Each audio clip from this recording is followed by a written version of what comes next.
저는 일단 아까 발표하는 걸 보면서 다시 한번 이제 제가 지금 주장하고 있는 정치개혁에 대해서 다시 한번 생각을 하게 됐어요. 그 이야기를 이렇게 한번 풀어볼게요. 여러분, 지금 우리나라는 어떤 상태예요?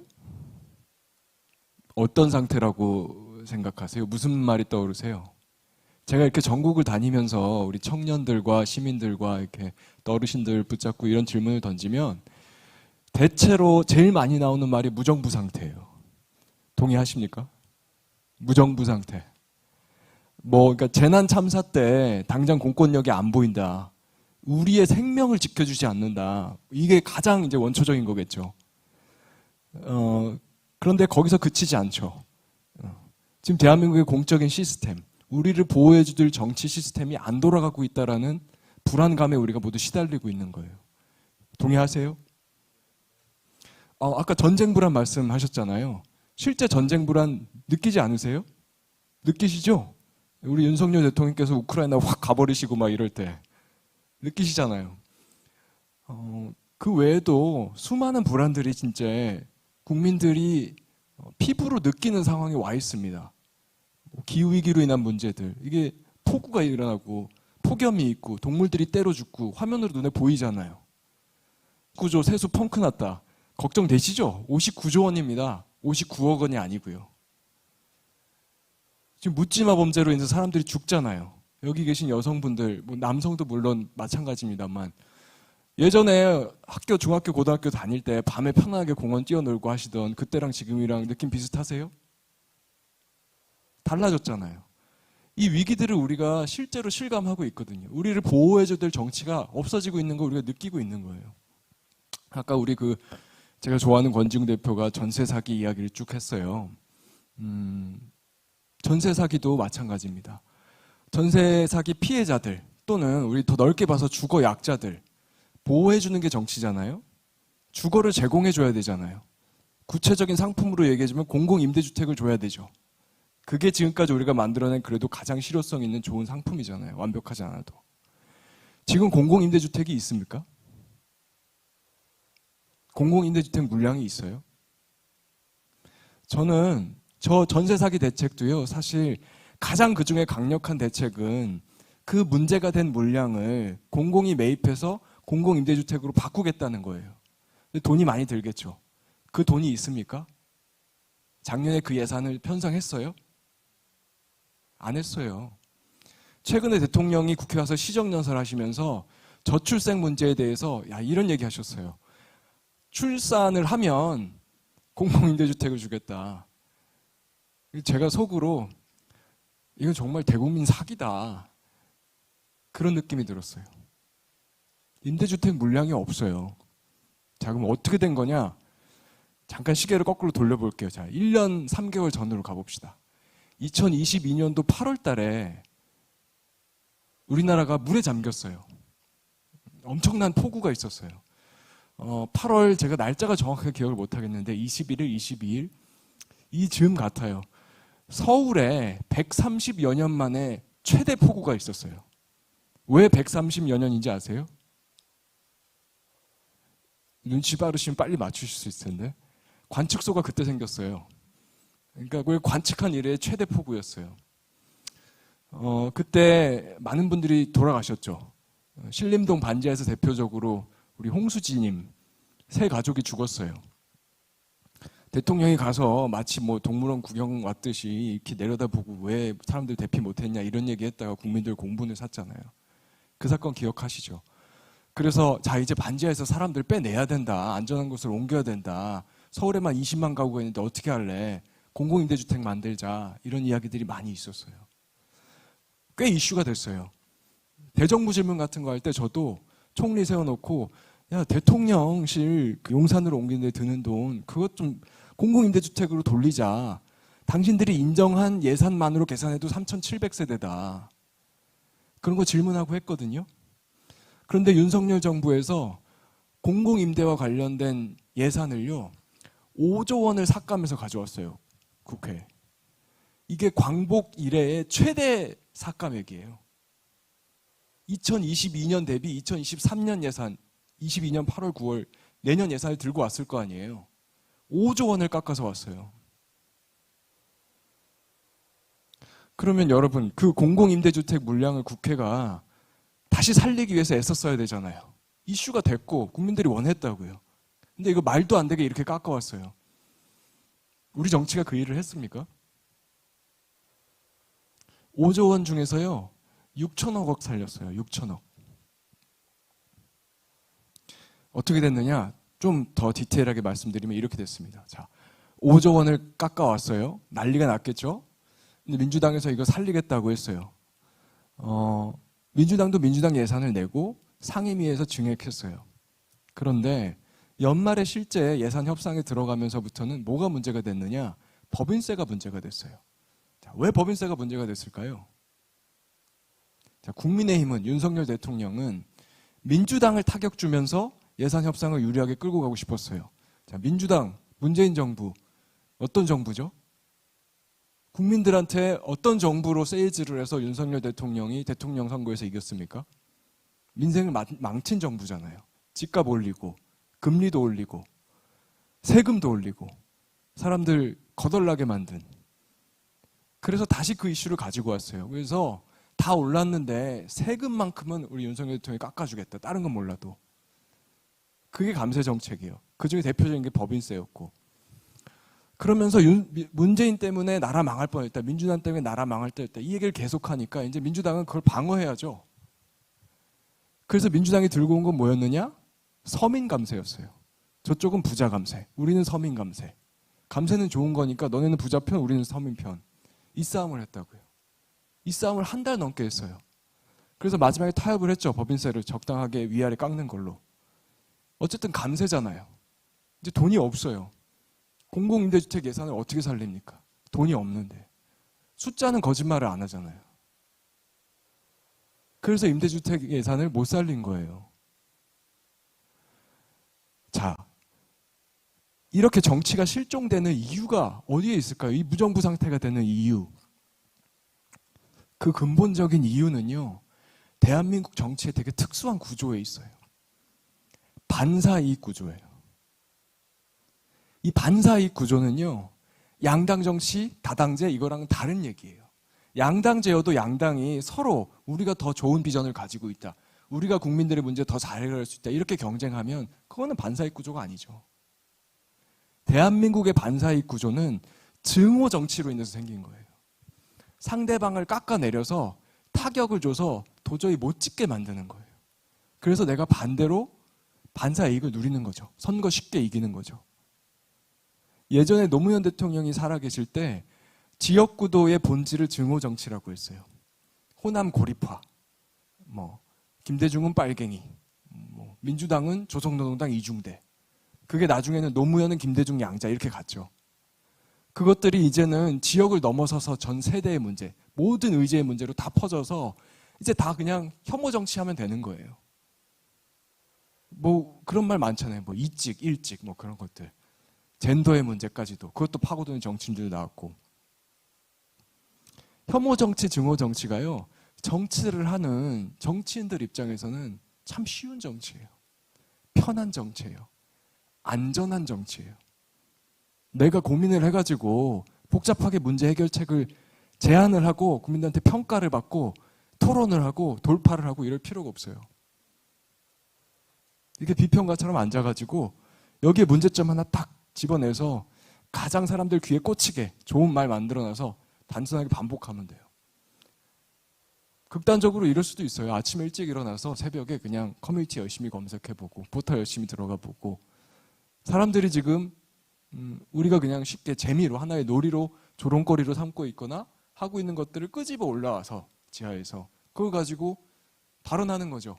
카메라 앞에서. 이틀, 3일 그걸로 시간 보낼 수 있죠. 두세 번 하면 일주일 지나죠. 몇 번 더 하면 한 달 지나죠. 그럼 자기 인지도 올라가고 상대방 깎아내릴 수 있고 상대방에 대한 혐오 감정이 올라가고 이게 대한민국의 증오 정치, 혐오 정치고요. 그거를 가능케 하고 있는 것이 지금 반사이익 구조입니다. 그리고 법인세 논쟁은요. 문재인 정부, 민주당 정부에 대한 혐오 정서에 근거해서 대통령이 된 윤석열 대통령이 같은 방식으로 첫 예산안을 통과시키려고 한 그것이었어요. 세수 59조 원 펑크 났다. 이 얘기 제가 아까 했잖아요. 정상적인 정치, 일 잘하기 경쟁 정치라면 이 59조 원을 우리가 어떻게 채워야 될 것인가 정치인들이 토론을 하고 있어야 되죠. 여러분들 토론하는 모습 한 번이라도 보신 적 있으세요? 그 많은 종편 프로그램에 그 많은 패널들이 나와서 그 많은 현안을 놓고 토론을 하는데 59조 원 어떻게 채우자 보신 적 있습니까? 없으실 거예요.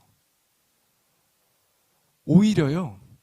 자, 이 59조 원 세수 펑크는 사실 예견된 일이에요. 연초에 전문가들이 윤석열 대통령, 윤석열 정부에 경고했어요. 이렇게 간다 지금. 사인 이미 온다. 윤석열 대통령이 뭐라고 대답했죠? 기억하시는 분 혹시 있으세요? 정치 열심히 관심 갖고 보시는 분? 윤석열 대통령이 이렇게 말했어요. 야, 민주당 정부가 계속됐으면 진짜 큰일 날 뻔했다. 정말 더 세수 펑크 많이 났을 거다. 그리고 조금 있다가 느닷없이 이제 반국가 세력과의 투쟁 막 이런 거 선언하시고 이제 극우 인사들 장관 꽂고 이렇게 쭉 달리셨죠. 상대방을 타격하고 지나가는 거예요. 실제 해야 될 본업은 하지 않고요.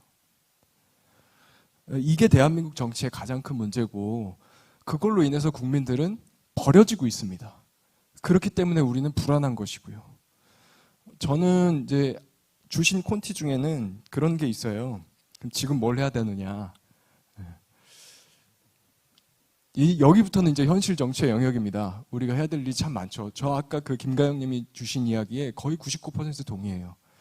근데 이제 현실 정치는 현실을 바꿔야 되는 거니까 저는 이런 상상을 해요. 자, 나한테 지금 총알이 딱 하나 있다. 지금은 딱 하나야. 그럼 여기서 지금 이걸 어떻게 써야 되지? 여기를 어떻게 쓰고 그 다음 국면을 만들어서 그 다음 국면에서 또 다시 총알을 쓰고 그 다음 국면을 만들고 이렇게 해서 우리가 생명을 연장해 가야 되는데 그렇게 해서 동지들을 늘어가면서 세상을 바꿔가야 되는데 지금은 일단 총알 딱 하나야. 그럼 뭐 해야 되나? 저는 그건 선거제라고 생각해요. 지금 상황이 어떠냐면요. 현행 선거법 제도를 과거의 제도로 퇴행시키려고 하고 있어요. 누가? 국민의힘이. 아주 절박하게. 왜냐? 보수가 위기거든요. 보수가 위기예요. 촛불로 인해서 이거 아까 윤 교수님 말씀 주신 것과도 연결되는 건데요. 촛불 시민들이 해낸 대한민국 정치 구조의 변화는요. 촛불 시민들이 만들어내신 대한민국 구조의 균열이 뭐냐면 보수를 분화시킨 거예요. 극우 보수와 합리 보수로. 이건 이제 촛불이 만들어낸 여러 가지 중에 하나의 구조 변화였어요. 그걸로 인해서 박근혜 탄핵 소추안이 처음에 국회에 발의될 때는 170여 명으로 발의가 됐지만 12월 9일 날 표결을 할 때는 234명이 동의를 했어요. 그래서 대통령이 탄핵이 되고 그걸로 인한 여파로 나중에 새누리당이 분당이 됐죠. 근데 그것이 어떻게 다시 망가졌느냐? 결국 돌고 돌아서 2020년에 위성정당으로 망가졌어요. 우리 민주당은 지역구에서 163석을 했어요. 단독 과반을 했죠. 그런데 위성정당으로 만들어낸 17석을 합당했어요.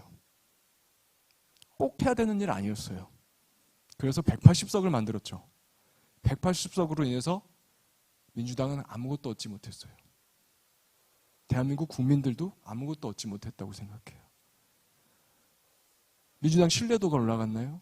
민주당의 지지자들에게 약속했던 개혁 법안들 처리했나요? 대통령 선거를 이겼나요? 아무것도 얻지 못했어요. 이번 선거에서 민주당은 그런 일을 반복하면 안 됩니다. 저희들은 그 주장을 해왔어요. 그리고 민주당은 실제로 저는 위성정당 안 만들고 지금 2024년 총선 치를 수 있다고 생각해요. 필요가 별로 없어졌어요. 이거는 이제 정치를 굉장히 냉소적으로 보시는, 특히 오래 보신 선배들하고 저하고 차이점인데요. 저는 그럴 수 있다고 지금 정말 믿어요. 민주당 안에도요, 좋은 정치인들이 있어요, 여러분. 그런데 보수가 분화되고 보수의 신당이 나오고 민주당은 위성정당을 안 만들고, 그 얘기는 비례대표 공간이 생긴다는 거죠.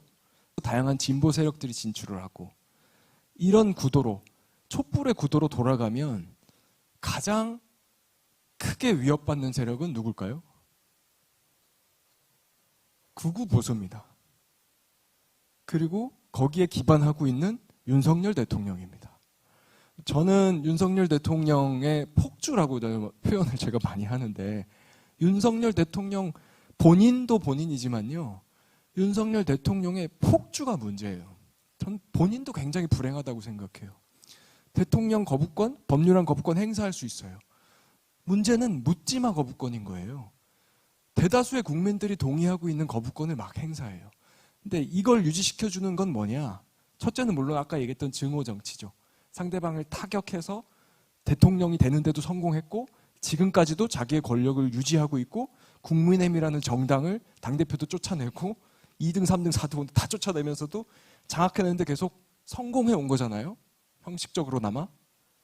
그 증오 정치가 하나 있고, 두 번째는 그걸로 인해서 결국은 반민주당, 민주당 혐오에 호소만 하면 30%의 국민 지지율을 유지할 수 있는 이 대한민국 구조예요. 110석을 유지할 수 있는 거예요. 그렇기 때문에 사안 불문하고 무조건 거부하는 거거든요. 이거를 윤석열 대통령은 깨지는 것을 굉장히 두려워합니다. 조선일보도 두려워합니다. 그래서 필사적으로 법을 2016년도 법으로 돌리려고 해요. 병립형 선거제도로. 병립형 선거제도는 위성정당 이런 논의가 없고요. 47석의 비례대표를 거대 양당이 거의 다 가져갈 수 있어요. 2020년 득표율로 계산을 하면 양당 합쳐서 290석이 나와요. 3당, 4당, 5당, 6당, 7당, 8당, 9당, 10당 다 합쳐도 10석이에요. 씨가 마르는 거죠. 완벽한 반사이익 구조예요. 영속화되는 거예요. 그러면 2024년 총선 결과가 뭐가 되든 윤석열 대통령의 기반은 110석 이상 유지가 됩니다. 이대로 쭉 갈 수 있어요. 2027년까지. 계속 증오 정치하면서. 다음 대선도 증오 대선이 되겠죠. 누군가가 악마화되고 그걸로 인한 반사이익을 누군가 누리겠죠. 비전 경쟁은 없겠죠. 그 3년 동안 대한민국 국민들의 삶도 무너지겠죠. 앞으로의 3년은 지금까지의 1년 반보다는 훨씬 더 힘들 겁니다. 이미 우리 지금 많이 붕괴되고 있으니까요. 그건 막아야 된다고 생각해요.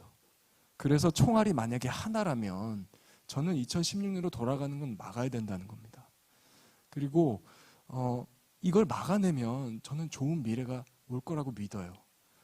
참 너무 죄송하게도 저 같은 정치인들 포함해서 민주당 의원들, 또 지금 우리 윤영상 교수님이 비판했던 또 진보 정당에 있는 정치인들 다 해서 저희들이 다 잘못해서 윤석열 대통령이 탄생을 했고 윤석열 대통령이 계속 폭주하고 있어요.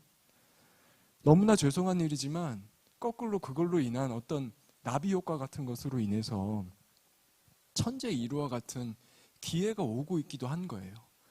지금 현행 선거법을 지키고 민주당이 위성정당을 만들지 못하도록 하는 데만 성공하면요, 22대 국회는 지금도 굉장히 좋은 국회로 구성될 수 있습니다. 47석은 설사 국민의힘이 위성정당을 만든다고 하더라도요, 보수 신당과도 경쟁해야 되고 진보 세력에 나올 다양한 비례 정당이 의석을 가져갈 거예요.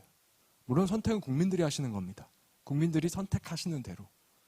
그렇게 해서 22대 국회가 구성이 되면 저희 민주당도 필요한 법안들, 다른 정당들이 동의하는 법안들을 그 해당 정당과 연대하면서 연합하면서 처리해 나갈 수 있고, 또 2027년 대선을 무엇보다 결선 투표제 하에서 치를 수가 있어요.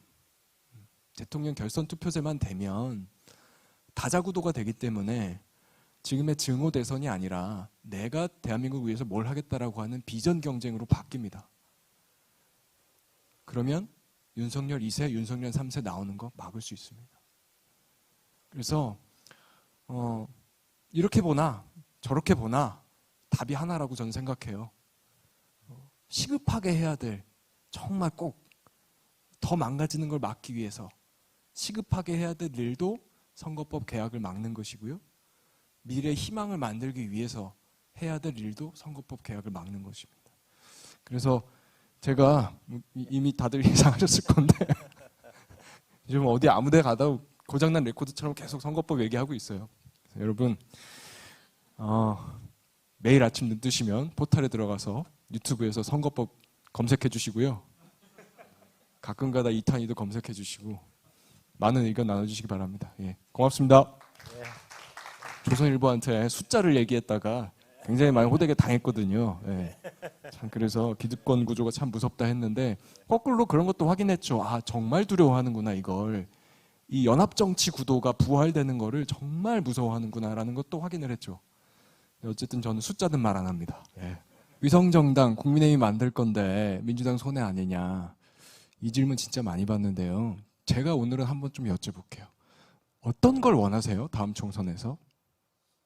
어떻게 됐으면 좋겠어요?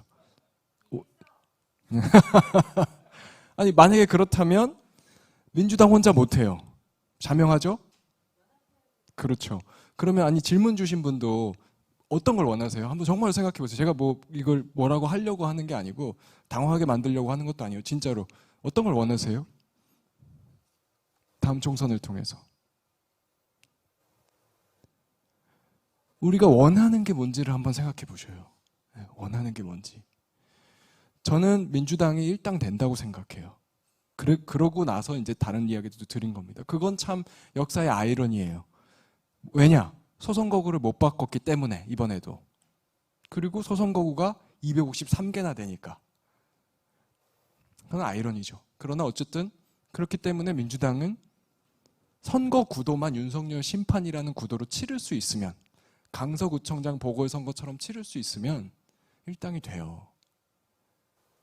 이 얘기는 조금 더 적나라하게 이야기 제가 할 수 있는데 양자택일 구도가 아니라 국민의힘이냐 민주당이냐 누가 더 잘났냐 하는 선거가 아니라 윤석열 정부의 폭주만큼은 견제해야 된다라는 게 강서구청장 보궐선거였잖아요. 저도 가서 선거운동 열심히 했지만 우리 민주당 후보가 누구였고 그 후보가 어떤 장점이 있었고 우리가 이렇게 치른 선거인지 그게 아니고 김태호 심판하자 이건 좀 너무하다 윤석열 이거는 아니지 이런 선거였는지 비교해보면 아시잖아요. 그러니까 다음 선거는 민주당이 구도만 잘 만들고 우리 스스로 성찰하는 모습 정직하게 단독 180석을 우리가 의석을 몰아주시지만 그걸로 해보니까 이게 안 되는 게 있더라. 구조의 문제가 있더라. 민주당 독주 프레임에 걸려서 옴짝달싹 못하고 우리도 기득권 앞에서 흔들리고 당내 단일대우 유지하는 것도 안 되고 그렇다고 더 세게 잡자니 우리가 공산당인가? 이런 질문도 나오고 이게 어렵다라고 정직하게 인정을 하고 신뢰를 받을 수 있는 정당이 되겠다. 약속을 지키겠다. 첫 번째 정치개혁 약속부터. 마침 또 그 약속도 우리 이재명 당대표가 여러 번 했어요. 연동형 비례대표제 지킨다. 위성정당 방지법 한다. 위성정당 안 만든다. 그렇게 하면 저는 일당 된다고 본다고요. 그러면 그 다음에 원하는 게 뭐세요? 그 다음에 원하는 건 지금 나왔던 이야기들 다 우리 뭐 사회자께서도 말씀하셨던 거 저도 이야기했던 거 윤석열 대통령의 폭주를 막는다. 그건 우리가 위성정당 만드는 순간 물 건너 가는 거예요. 막을 수 없게 돼요. 지금의 연장선이 되거든요, 그냥.